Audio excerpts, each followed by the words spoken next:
জ্যামিতির এই ধারাবাহিক সিরিজে সকলকে স্বাগত। আজকে আমরা জ্যামিতির চতুর্থ ক্লাস শুরু করছি।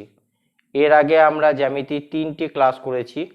যারা আগের ভিডিওগুলি দেখোনি তারা আগের ভিডিওগুলি দেখে নিও, তাহলে আজকের ক্লাসটা করতে সুবিধা হবে। নিচের ডেসক্রিপশনে আগের ভিডিওগুলির লিঙ্ক দেওয়া আছে, তোমরা একটু দেখে নিও। তাহলে আজকের ক্লাস শুরু করি। কি বলেছে, A4 মাপে সম্পূর্ণ কাগজের প্রতিসম রেখার সংখ্যা কটি? প্রতিসম রেখা,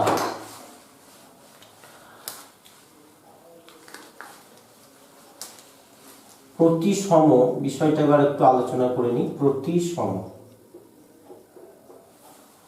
বা প্রতিসাম্য বলতে পারো, প্রতিসাম্য, সিমেট্রি। সিমেট্রি সিমেট্রি আবার আমাদের দুই রকমের। সিমেট্রি কি? দুই রকমের। একটা হচ্ছে রৈখিক আর একটা হচ্ছে ঘূর্ণন। রৈখিক সিমেট্রি, রৈখিক, আর একটা হচ্ছে ঘূর্ণন। ঘূর্ণন, রৈখিক সিমেট্রি আর ঘূর্ণন সিমেট্রি। রৈখিক সিমেট্রিকে বলে লিনিয়ার সিমেট্রি, আর ঘূর্ণন সিমেট্রিটাকে বলে সাইক্লিক সিমেট্রি।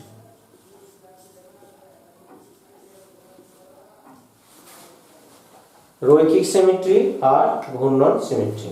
এবার এই বিষয়ে একটা জিনিস বলি, সেটা হচ্ছে যখন তোমার সুষম হবে, সুষম বা রেগুলার, সেটা চতুর্ভুজ হতে পারে, বর্গক্ষেত্র হতে পারে, সুষম পঞ্চভুজ, ষড়ভুজ, এরকম সমস্ত ক্ষেত্রে হতে পারে। যখন সুষম হবে তখন সুষমর ক্ষেত্রে যেটা বাহু সংখ্যা হবে, বাহু সংখ্যা, সেটাই হবে ঘূর্ণন রৈখিক প্রতিসম রেখা এবং ঘূর্ণন প্রতিসাম্য, ঘূর্ণন প্রতিসাম্য। তাহলে এবার আমি বিষয়টা বলি, রৈখিক প্রতিসম রেখা কাকে বলে? রৈখিকের ক্ষেত্রে থাকে রৈখিক প্রতিসম রেখা, ঠিক আছে? রৈখিক প্রতিসম রেখা, বা ডাইরেক্ট তুমি এটাকে প্রতিসম রেখাও বলতে পারো, প্রতিসম রেখা।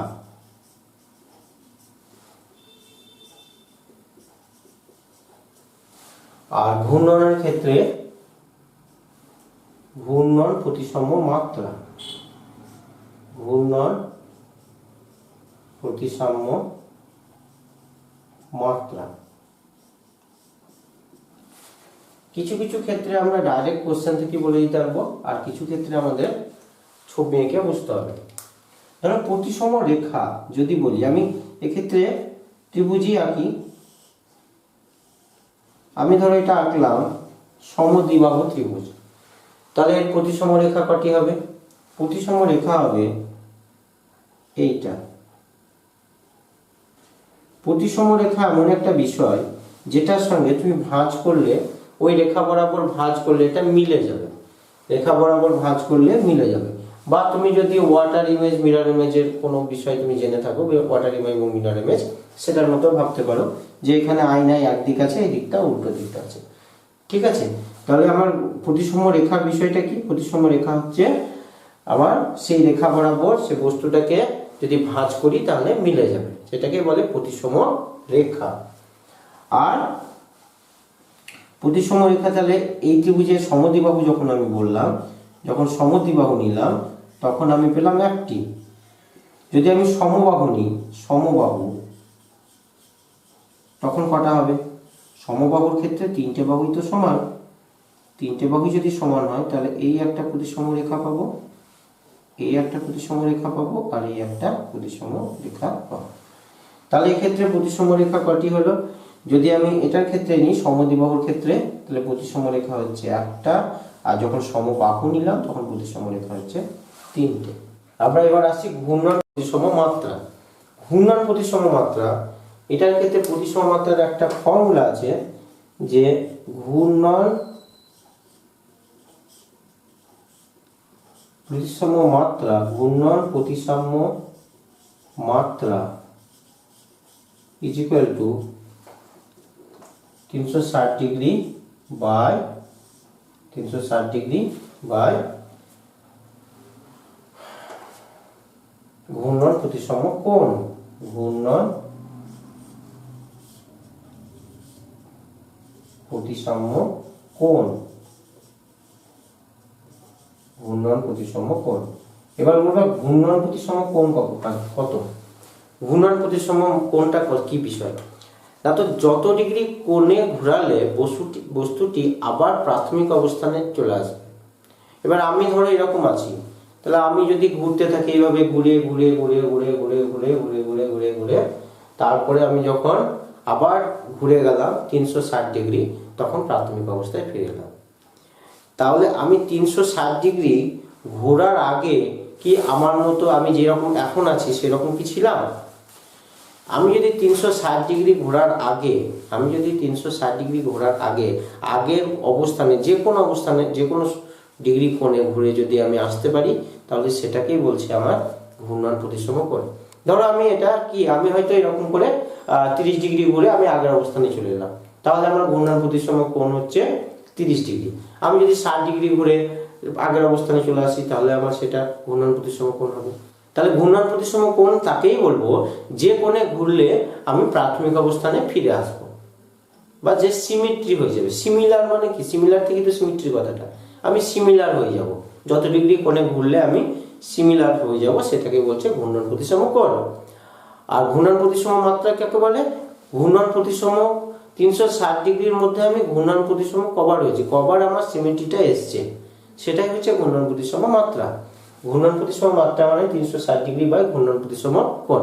ধরো আমি 60 ডিগ্রিতে ঘূর্ণন প্রতিসাম্য হই 60 ডিগ্রি ঘোরার পর, তাহলে আমি ঘূর্ণন প্রতিসাম্য মাত্রা কত? 360 ডিগ্রি বাই 60, তার মানে কত? না তো তার মানে আমার হচ্ছে 6 বার। সেটা বোঝা যাচ্ছে? তাহলে ধরো আমি একটা ছবি এঁকে বিষয়টা বুঝি। ধরো সামুদ্রিক আছে বা আয়তক্ষেত্র আছে, আয়তক্ষেত্র ভাবতে পারো, আয়তক্ষেত্র আছে, আয়তক্ষেত্র A B C R D. তাহলে এভাবে আস্তে আস্তে ঘোরাতে শুরু করছি। আমি যে আয়তক্ষেত্রটা আছে এটাকে আস্তে আস্তে ঘোরাচ্ছি। ধরো আমি এটাকে 90 ডিগ্রি ফার্স্টলি ঘোরালাম। তাহলে 90 ডিগ্রি ঘোরালে আমার কন্ডিশনটা কিরকম হবে? 90 ডিগ্রি যদি ঘোরাই তাহলে কন্ডিশনটা এরকম হবে। দেখো আমি 90 ডিগ্রি ঘোরালে নিশ্চয়ই এ পজিশনটা এখানে যাবে, এটাকে ঘুরিয়ে দাও, বি পজিশনটা এখানে আসবে, সি পজিশনটা আসবে, ডি পজিশনটা। এটা কি সেম হয়েছে? কি বলবো না স্যার সেম হয়নি। বেশ, তাহলে আরেকবার ঘোরাই আমরা, আরেকবার ঘোরাচ্ছি, আবার 90 ডিগ্রিতেই ঘোরাচ্ছি। তাহলে 90 ডিগ্রি ঘোরালে কি কন্ডিশন আসছে, কিরকম ছবি হচ্ছে দেখা যাক। দেখো তাহলে ঘোরালাম, এরকম করে ঘোরালে আমার এই পজিশনটা এখানে এলো, তাই তো? এটা এখানে এলো, আচ্ছা বি পজিশনটা এখানে এলো, সি পজিশনটা, ডি পজিশনটা। নামটা এই কারণে দিলাম যে তোমরা ঘোরানোটা যাতে বুঝতে পারো, ঘোরানোর ব্যাপারটা যাতে বুঝতে পারো, সেই কারণের জন্য নাম দিলাম। নামটার অন্য কোনো কারণ নাই। আমি যখন একটা বস্তু ঘোরাবো তখন নামকরণ করে ঘোরাবো না, অটোমেটিক ঘোরাতে হবে। তাহলে দেখো এটা কত ডিগ্রি ঘুরিয়েছি? 90 ডিগ্রি। তাহলে ওভারঅল এই ছবিটা আর এই ছবিটা আমি নামটা যদি অ্যাভয়েড করি, তাহলে ছবি দুটো তো সেম হয়ে গেছে। তাহলে আমি আয়তক্ষেত্রটা কত ডিগ্রি ঘোরালে সিমেট্রি আসছে? আয়তক্ষেত্রটা 180 ডিগ্রি ঘোরালে সিমেট্রি আছে। তাহলে আমি যদি বলি যে আয়তক্ষেত্রের ঘূর্ণন প্রতিসাম্য কোণ কত, তাহলে কত বলবো? 180 ডিগ্রি। আর যদি বলি ঘূর্ণন প্রতিসাম্য মাত্রা কত, 360 ডিগ্রি বাই 180 ডিগ্রি মানে 2 বার। তাহলে ঘূর্ণন প্রতিসাম্য মাত্রা কত? 2। এবার যে বিষয়টা বলতে গিয়ে আমরা একটু আটকেছিলাম বা বলিনি, সেটা হচ্ছে সুষম যখন হবে, সুষম যদি বহুভুজ হয়, তাহলে কি হবে? এই ক্ষেত্রে তোমার ঘূর্ণন প্রতিসাম্য রেখা আর ঘূর্ণন প্রতিসাম্য মাত্রা এই দুটো কি হবে? সমান হবে। এই দুটোই সমান হয়ে যাবে। আর কার সঙ্গে সমান হবে? না তো বাহু সংখ্যার সঙ্গে। প্রথম কথা হচ্ছে দুটো সমান হবে, আর কার সঙ্গে সমান হবে? বাহু সংখ্যার সঙ্গে। বাহু সংখ্যার সঙ্গে ঘূর্ণন প্রতিসাম্য কোণ আর ঘূর্ণন প্রতিসাম্য মাত্রা সমান হবে। দেখবো একবার কিভাবে হবে। দেখো আমি যদি সমবাহু ত্রিভুজ নিই, আচ্ছা সুষম বলতে গেলে এবার সুষম বিষয়টাই যাই। যখন আমি বলবো সুষম, ধরো সুষম ত্রিভুজ বললাম, আমরা সাধারণত সুষম ত্রিভুজ বলতে কিছুই বুঝি না বা আমার জ্যামিতিতে নেই, কিন্তু আমরা যদি কনসেপ্ট নিই সুষম মানে তিনটে বাহু সমান, তিনটে কোণ সমান, তাহলে সুষম ত্রিভুজ যদি আমি বলি তাহলে আমরা অবশ্যই কাকে বলবো, সমবাহু ত্রিভুজ। তাহলে সমবাহু ত্রিভুজ যখন নেব, সমবাহু ত্রিভুজ যখন নেব তার ক্ষেত্রে দেখো প্রতিসম রেখা তো 3 পেয়ে গেছি। সমবাহু ত্রিভুজ যখন নিয়েছি তখন প্রতিসম রেখা,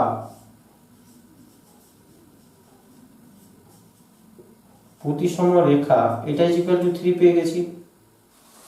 আর প্রতিসম মাত্রা কি করে পাবো? প্রতিসম মাত্রা সমবাহু ত্রিভুজকে যদি ঘোরাতে থাকো তাহলে 120 ডিগ্রি ঘোরানোর পর ওটা কিন্তু সেম হয়ে যাবে। 120 ডিগ্রি ঘোরানোর পর সমবাহু ত্রিভুজ কিন্তু সেম হয়ে যাবে। তাহলে 120, 360 বাই 120 মানে 3 হবে। তাহলে সমবাহু ত্রিভুজের ক্ষেত্রে আমার প্রতিসম রেখা আর প্রতিসম মাত্রা, প্রতিসাম্য মাত্রা এটা সমান 3 হবে। তাহলে সমবাহু ত্রিভুজ কি? সুষম ত্রিভুজ, তাই এর ক্ষেত্রে সেম হলো। আমি বলেছিলাম কি সুষম যখন হবে সে সুষম ত্রিভুজ হতে পারে যেটা সমবাহু ত্রিভুজ, সুষম চতুর্ভুজ হতে পারে যেটার নাম হচ্ছে বর্গক্ষেত্র। তাহলে বর্গক্ষেত্র বা সমবাহু ত্রিভুজ বা সুষম পঞ্চভুজ বা সুষম ষড়ভুজ বা সুষম অষ্টভুজ, তাদের ক্ষেত্রে কি যখনই আমি সুষম বলছি, সুষম বর্গক্ষেত্রের প্রতিসম রেখা 4, প্রতিসম মাত্রা 4, যেহেতু বাহু সংখ্যা 4 তাই বাহু সংখ্যার সঙ্গে সেম হয়ে যাবে। সুষম পঞ্চভুজ তার বাহু সংখ্যা 5, প্রতিসম রেখাও 5, প্রতিসম মাত্রাও 5। আমি শুধু একটা আয়তক্ষেত্র ছবি এঁকে দেখলাম। এবার তোমরা সামান্তরিক দেখতে পারো, তোমরা সমদ্বিবাহু ত্রিভুজ দেখতে পারো, তোমরা সমবাহু ত্রিভুজ বা অন্যান্য সমস্ত ফিগারগুলো দেখতে পারো। এইটা একটা A4 মাপের পেপার, ঠিক আছে? এইটা একটা A4 মাপের পেপার, বলছে এর প্রতিসম রেখা কটি। তাহলে কোন বরাবর ভাঁজ করলে, কোন সরলরেখা বরাবর ভাঁজ করলে বা কোন লাইন বরাবর ভাঁজ করলে এটা একদম মিলে যাবে। তাহলে আমি প্রথম চেষ্টা করছি যে দৈর্ঘ্য বরাবর ভাঁজ। দেখো দৈর্ঘ্য বরাবর ভাঁজ করলে এটা কিন্তু মিলে গেছে, দেখো। তাহলে এই যে একটা সরলরেখা, এইখানে যে একটা সরলরেখা পেলাম, এটা একটা প্রতিসম রেখা। আর এই দেখো প্রস্থ বরাবর যদি আমি ভাঁজ করি তাহলে আরেকটা রেখা পাচ্ছি, সেটাও মিলে যাচ্ছে, তাহলে দুটো রেখা পেলাম। এবার আমরা আসছি ডায়াগোনাল বরাবর, মানে কর্ণ বরাবর। দেখা যাক কর্ণ বরাবর ভাঁজ করলে হয় কিনা। দেখো কর্ণ বরাবর ভাঁজ করছি, তুমি নিজেও দেখে নিতে পারো তোমার বাড়িতে পেপার থাকলে। দেখো প্রতিসম হচ্ছে, মিলে যাচ্ছে। তাহলে একটা কর্ণ যদি না মেলে তাহলে এই কর্ণও আশা করে মিলবে না। তাহলে একটা A4 মাপের পেপারের প্রতিসম রেখা কটি? যেটা আগে দুটো পেয়েছিলাম সেই দুটো, এই কর্ণ বরাবর যে দুটো সেই দুটো হলো না। এই একটা দৈর্ঘ্য বরাবর আর এই একটা প্রস্থ বরাবর, ঠিক আছে? তাহলে আমার প্রশ্নের উত্তর নিশ্চয়ই পেয়ে গেছো যে A4 মাপের পেপারে প্রতিসম রেখা কটি? তাহলে দুটি হলো। নেক্সট কোশ্চেনে চলে আসছি। একটা সুষম বহুভুজের ঘূর্ণন প্রতিসম কোণ 30 ডিগ্রি হলে বাহু সংখ্যা কত? আমরা ফর্মুলাটা একবার লিখে নিই। ঘূর্ণন প্রতিসম কোণ সমান 360 ডিগ্রি বাই ঘূর্ণন প্রতিসম মাত্রা।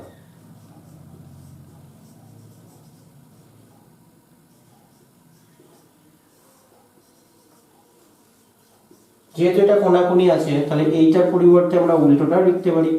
ঘূর্ণন প্রতিসম মাত্রাটা এখানে নিয়ে চলে এসো, যখন যেটা লাগবে তখন সেটা নেব। ঘূর্ণন প্রতিসম মাত্রা, ঘূর্ণন প্রতিসাম্য মাত্রা সমান হচ্ছে 360 ডিগ্রি বাই ঘূর্ণন প্রতিসম কোণ। ঘূর্ণন প্রতিসম কোণ। তাহলে আমার ঘূর্ণন প্রতিসম কোণ একটা সুষম বহুভুজ বলেছে, তার ঘূর্ণন প্রতিসম কোণ বলেছে, তাহলে কত হবে? ঘূর্ণন প্রতিসম কোণটা 30 ডিগ্রি বলেছে, তাই 360 ডিগ্রি বা ঘূর্ণন প্রতিসম কোণ 30 ডিগ্রি, তাহলে 3 12 36, তাহলে ঘূর্ণন প্রতিসম মাত্রা কত? 12টি। যদি বলতে বহুভুজটির বাহু কত, তাহলে এটাই বাহু। যদি বলতে বাহু এই সুষম বহুভুজটির রৈখিক প্রতিসম মাত্রা, রৈখিক প্রতিসম রেখা কত, তাও 12। তাহলে এটার কোশ্চেন ওরা যাই বলতো, এখান থেকে আরো দুটো কোশ্চেন যদি ওরা যোগ করে দিত, যদি বলতো সুষম বহুভুজটির বাহু, সুষম বহুভুজটির সমান আমরা বলতাম 12টি। যদি বলতো সুষম বহুভুজটির প্রতিসম রেখা, প্রতিসম রেখা, রৈখিক প্রতিসম রেখা আছে আসলে প্রতিসম রেখা, তখন সেটা 12টি হতো।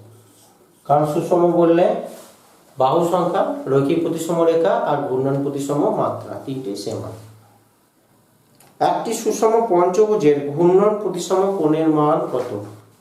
একটি সুষম পঞ্চভুজের ঘূর্ণন প্রতিসম কোণের মান কত? তাহলে আমি 1 নম্বর বলেছি সুষম, আর বলেছি পঞ্চভুজ।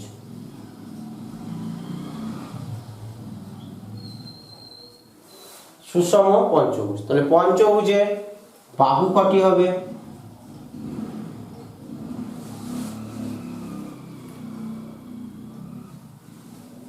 সুষম পঞ্চভুজের বাহু হচ্ছে 5টা। তাহলে ঘূর্ণন প্রতিসম কোনটা চেয়েছে, তাহলে আমরা এখানে যদি বসিয়ে দিই, বাহু যেটা হবে সেটাই কি হবে? ঘূর্ণন প্রতিসম মাত্রা হবে। ঘূর্ণন প্রতিসাম্য মাত্রা, তাহলে ঘূর্ণন প্রতিসম মাত্রা কত? 5। ঘূর্ণন প্রতিসম মাত্রা যদি 5 হয়, তাহলে ঘূর্ণন প্রতিসম কোণ কত? 360 ডিগ্রি বাই 5, 5 7 35, 5 2 10, তাহলে কত ডিগ্রি হবে? ঘূর্ণন প্রতিসম কোণ 72 ডিগ্রি। মানে 72 ডিগ্রি অন্তর যদি তুমি একটা সুষম পঞ্চভুজকে ঘোরাও, তাহলে সেটা সমান, মানে সেম হবে, সিমেট্রি আসবে। একটি সামান্তরিকের ঘূর্ণন প্রতিসম কোণের মান কত? একটি সামান্তরিকের ঘূর্ণন প্রতিসম কোণের মান কত? তাহলে একটা সামান্তরিক আঁকা যাক।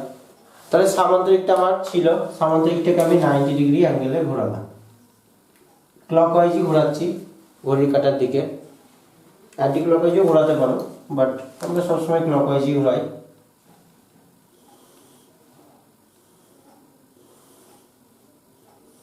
এরকম হলো, তাহলে এখানে ডি বিন্দুটা এলো আর এ বিন্দুটা এখানে চলে গেল, তাহলে এ বি সি ডি হলো। আবার আমরা কি করলাম, এটাকে আবার 90 ডিগ্রিতে ঘোরাবো। 90 ডিগ্রি ক্লকওয়াইজ যদি ঘোরাই, দেখো হচ্ছে কিনা। এইরকম করে যদি ঘোরাই, তাহলে কন্ডিশনটা এরকম হচ্ছে না ছবিটা?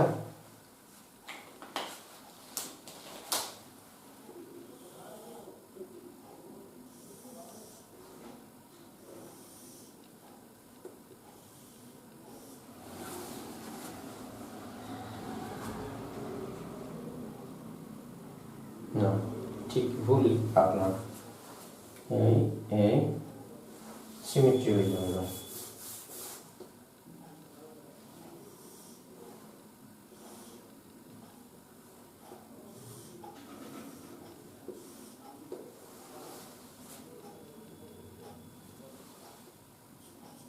বি, এটা সি, এটা ডি, এটা। তো আমরা দেখছি যে সামান্তরিককে আমরা 180 ডিগ্রিতে যখন ঘোরাচ্ছি, 180 ডিগ্রি, তখন আমরা সিমেট্রি পেয়ে গেছি। কত ডিগ্রিতে? 180 ডিগ্রিতে। এবার ওরা কোশ্চেনে দিয়েছিল ঘূর্ণন প্রতিসম কোণ কত, তাহলে 180 ডিগ্রিতে ঘুরে যেহেতু আমার সিমেট্রি হয়ে যাচ্ছে, তাহলে ঘূর্ণন প্রতিসম কোণও এটা। তাহলে আমার ঘূর্ণন প্রতিসম কোণ, ঘূর্ণন প্রতিসম কোণ ইকুয়াল টু 180 ডিগ্রি। এখানে অনেক ডিপ ডিপ কোশ্চেন আসতে পারে, যে কোশ্চেনগুলো তোমরা এতদিন হয়তো বইয়ে দেখোনি বা কিছু। একটা চতুর্ভুজের নাম করো যার রৈখিক প্রতিসম রেখা 0 কিন্তু ঘূর্ণন প্রতিসম মাত্রা 1। 2 বললে আলাদা ছবি হবে।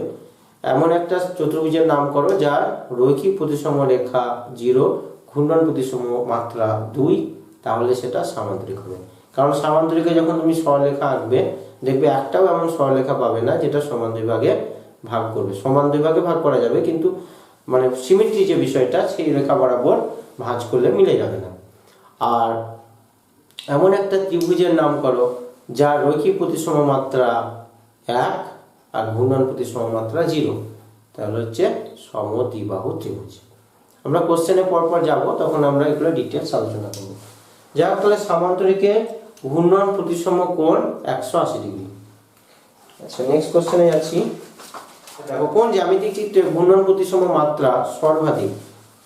অপশন আছে বর্গক্ষেত্র, 20টি বাহু বিশিষ্ট সুষম বহুভুজ, ত্রিভুজ এবং বৃত্ত। তাহলে আমি প্রথম অপশন দেখো বর্গক্ষেত্র, 20টি বাহু বিশিষ্ট সুষম বাহু বিশিষ্ট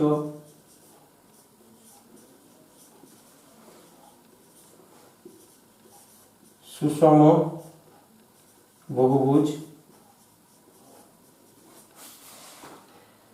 ত্রিভুজ,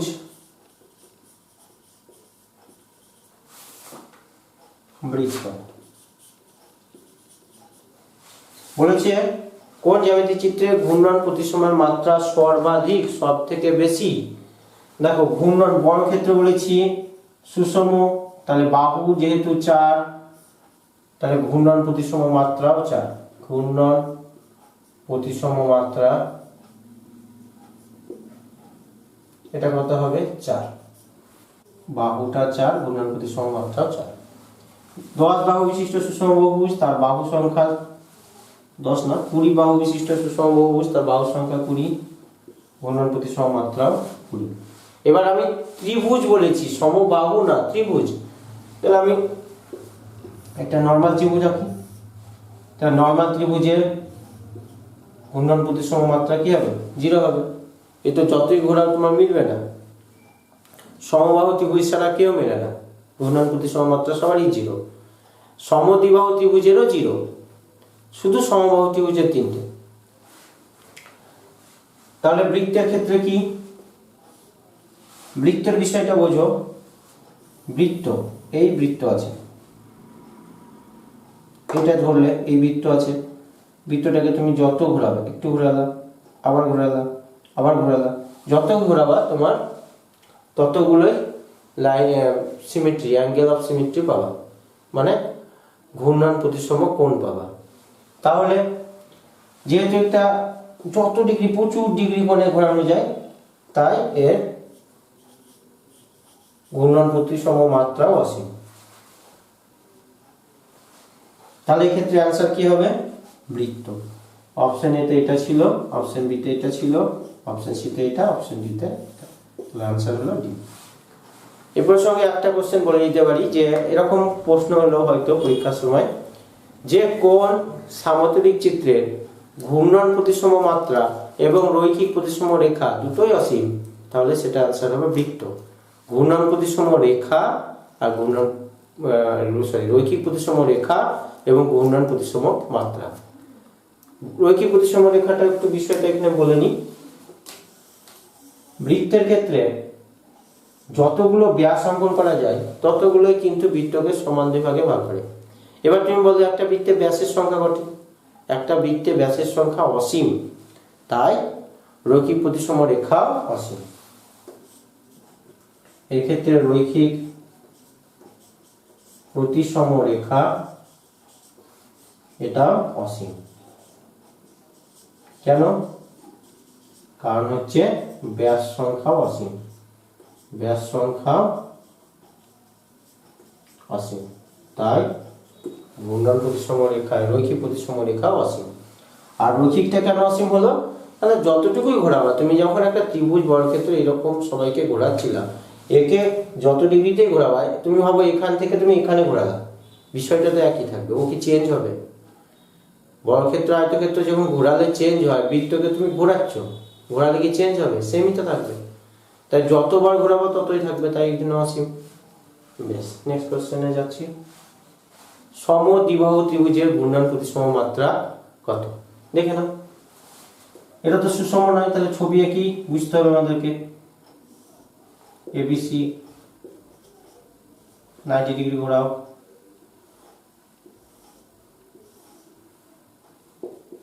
এবিসি এটা ক ডিগ্রি ঘুরলাম? 90 ডিগ্রি। আবার 90 ডিগ্রি ঘোরাও,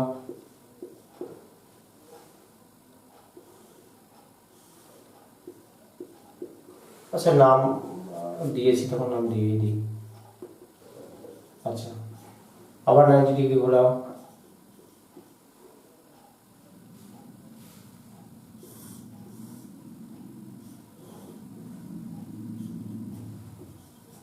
এখনো কি সেম এসছে? এখনো হয়নি। আবার 90 ডিগ্রি ঘোরাও, তবেও সেম আসবে। কিন্তু ততক্ষণে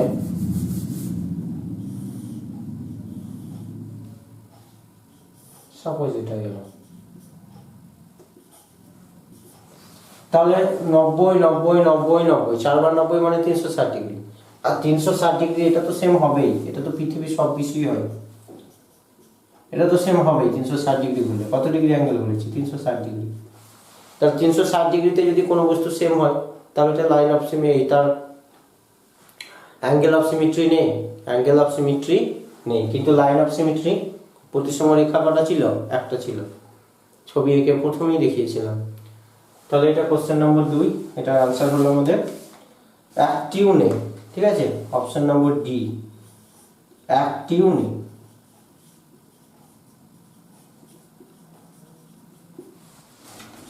আচ্ছা, কোন জ্যামিতিক চিত্রের প্রতিসম রেখা সব থেকে কম? প্রতিসম রেখা সব থেকে কম, অপশনগুলো চলে আসি তাহলে সুবিধা হবে। সামান্তরিক,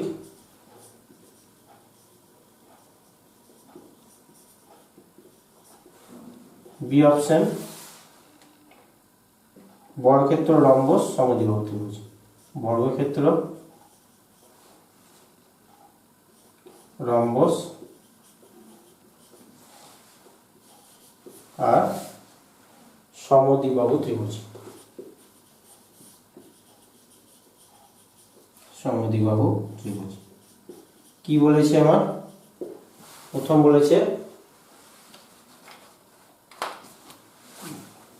লাইন অফ সিমেট্রি, প্রতিসম রেখা, লাইন অফ সিমেট্রি। তাহলে প্রথমে ছবি আঁকি, তারপরে আমি প্রতিসম রেখা দেখব। প্রতিসম রেখা দেখো, সামান্তরিক, সামান্তরিকে তুমি যত ভাগে ভাগ করো সমান যে ভাগে ভাগ করতে পারবে না। এখান দিয়ে যদি ভাবো, তুমি যদি ভাঁজ করো মিলবে না, কোণ বরাবর ভাঁজ করো তাও মিলবে না।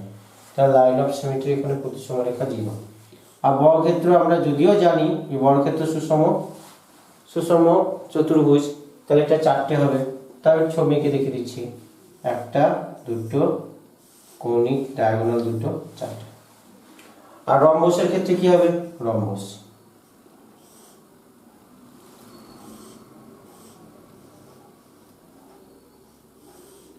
রম্বসের ক্ষেত্রে এই কর্ণ দুটো হবে, এই কর্ণ আর এই কর্ণ, কর্ণ বরাবর তুমি ভাঁজ করবে, দেখবে এটা মিলে যাবে। তাহলে লাইন অফ সিমেট্রি কটা? নত রম্বসের ক্ষেত্রে 2টি। আর সমদ্বিবাহু ত্রিভুজের ক্ষেত্রে, সমদ্বিবাহু ত্রিভুজের ক্ষেত্রে, সমদ্বিবাহু ত্রিভুজের ক্ষেত্রে কটি? এই একটাই হবে, এই সরলরেখাটা, তাহলে একটা। তাহলে সব থেকে কম কোনটা? সামান্তরিক। কোণ চতুর্ভুজের আর প্রতিসম রেখা একটা হবে, আয়তক্ষেত্র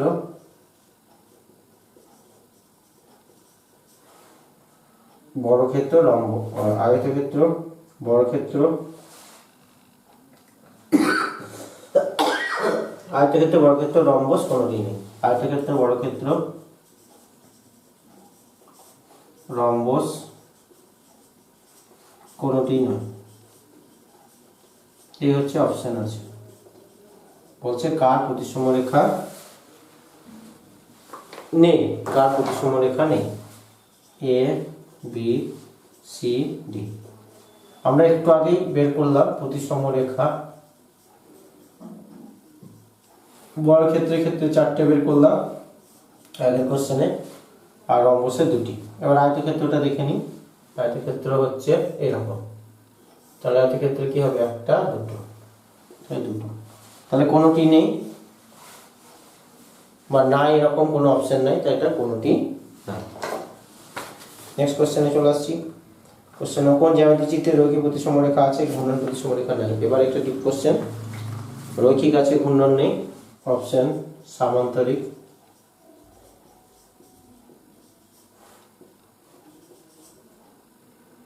বর্গক্ষেত্র, বৃত্ত, সমদ্বিবাহু ত্রিভুজ।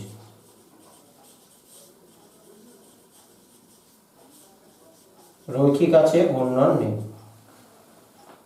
আচ্ছা, চিত্রটা আমরা আঁকবো, তারপরে রৈখিক, লাইন অফ সিমেট্রি আর angle of symmetry.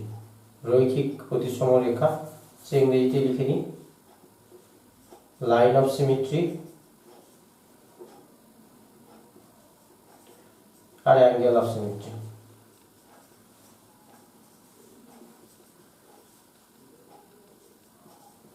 Angle of symmetry. সামান্তরিকের ক্ষেত্রে রাখি, সামান্তরিকের ক্ষেত্রে আমরা একটু আগে ছবি এঁকে দেখালাম যে, আচ্ছা ছবি এঁকে তোমরা এইটা দেখে নিই। আমরা একটু আগে দেখলাম লাইন অফ সিমেট্রি, কোনো সরলরেখা পেলাম না, 0, আর অ্যাঙ্গেল অফ সিমেট্রি 2টো পেয়েছিলাম। একটু আগে ছবি এঁকে দেখেছি আগের কোশ্চেনে 2টো। বর্গক্ষেত্র যেহেতু সুষম, তাহলে বর্গক্ষেত্রের ক্ষেত্রে কি হবে, দুটোই 4 4 হবে। আর বৃত্তের ক্ষেত্রে কি হবে, বৃত্তের ক্ষেত্রে দুটোই অসীম হবে, একটু আগে দেখালাম, এটা অসীম, এটা অসীম। আর সমদ্বিবাহু ত্রিভুজের ক্ষেত্রে লাইন অফ সিমেট্রি, একটা সরলরেখা পাওয়া যায়, তাহলে একটা, কিন্তু ঘূর্ণন মানে অ্যাঙ্গেল অফ সিমেট্রি 0। এবার কি বলেছে, কার রৈখিক আছে ঘূর্ণন নেই, তাই তো? কোন জ্যামিতি চিত্রের রৈখিক প্রতিসম আছে ঘূর্ণন প্রতিসম নেই, তাহলে রৈখিক আছে ঘূর্ণন নেই, তাহলে আনসার হলো ডি। আর যদি বলতো রৈখিক নাই ঘূর্ণন আছে, তাহলে আনসার হতো এ। ক্লিয়ার হয়েছে? আর যদি বলতো কার কোন সামুদ্রিক চিত্রের দুটোই অসীম, তখন হলো বৃত্ত। আর কার দুটোই 4 আছে, কোন সামুদ্রিক চিত্রের রৈখিক এবং ঘূর্ণন উভয়ই 4, তখন হবে বর্গক্ষেত্র। তাহলে বিষয়গুলো আমরা একটু ডিটেলসে আলোচনা করে নিচ্ছি, সমস্ত বিষয় বুঝতে পারবে। নেক্সট কোশ্চেনে যাচ্ছি, কোন জ্যামিতিক চিত্রের প্রতিসম রেখা সব থেকে কম? 6 নম্বর প্রশ্ন, ছবিগুলো কি কি দিয়েছে, কোন জ্যামিতিক চিত্রের প্রতিসম রেখা সব থেকে কম আছে? বর্গক্ষেত্র আছে, অপশন এ তে বর্গক্ষেত্র আছে, ঠিক আছে। অপশন বি তে সমবাহু ত্রিভুজ আছে, সমবাহু ত্রিভুজ এর মধ্যে নেই। বৃত্ত সি আছে, আচ্ছা বৃত্ত সি তে আছে। অপশন বি তে সমদ্বিবাহু আছে, সমবাহু আছে, আর ডি তে সমদ্বিবাহু। তা ঠিকই আছে, আমরা দেখছি এবার কার প্রতিসম রেখা লাইন অফ সিমেট্রি কম। তাহলে আমরা এখানে একটা যোগ করব, সেটা হচ্ছে সমবাহু ত্রিভুজ, সমদ্বিকটা হচ্ছে সমবাহু ত্রিভুজ। বি অপশনে আছে সমবাহু ত্রিভুজ। তো সমবাহু ত্রিভুজের সুষম যেহেতু, তাহলে 3 3। তাহলে কার বলেছে লাইন অফ সিমেট্রি নেই, লাইন অফ সিমেট্রি নেই। এক মিনিট, যার প্রতিসম রেখা, সরি লেখা আছে কার প্রতিসম রেখা সব থেকে কম, তাহলে প্রতিসম রেখা সব থেকে কম কার, এটা। তাহলে কি হবে, এক্ষেত্রেও সমদ্বিবাহু ত্রিভুজই আনসার হবে। কোনটি প্রতিসম রেখা সর্বাধিক? 6টি বাহু বিশিষ্ট সুষম বহুভুজ, 6টি বাহু বিশিষ্ট সুষম বহুভুজ, 6টি বাহু বিশিষ্ট সুষম বহুভুজ। Option A. অপশন বি 12টি বাহু বিশিষ্ট, 12টি বাহু বিশিষ্ট সুষম বহুভুজ।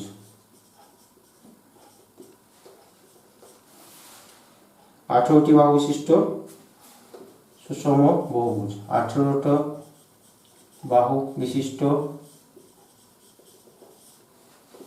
সুষম বহুভুজ। আর লাস্ট হচ্ছে ডি অপশনের বৃত্ত। হচ্ছে প্রতিসম রেখা, line of symmetry. Line of symmetry, line of symmetry highest car?